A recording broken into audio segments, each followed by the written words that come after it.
আসসালামু আলাইকুম। অনেকদিন ধরেই গরু বাজারে যাওয়ার জন্য প্রস্তুতি নিচ্ছিলাম। বৃষ্টির কারণে যাওয়া হচ্ছে না। আজকে বৃষ্টির মধ্য দিয়ে রওনা হয়ে গেলাম।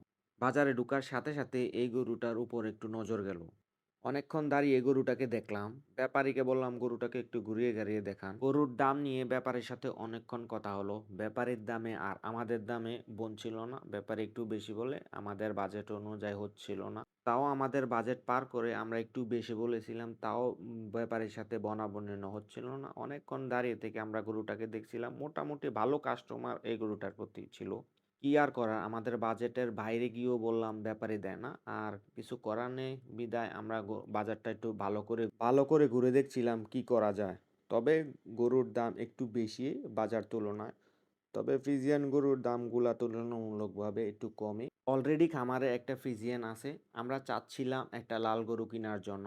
অনেকক্ষণ ঘুরার পরে আমরা একটা লাল গরুর সন্ধান পেয়েছিলাম। তবে কিনতে পারি নাই, দামে বনে নাই।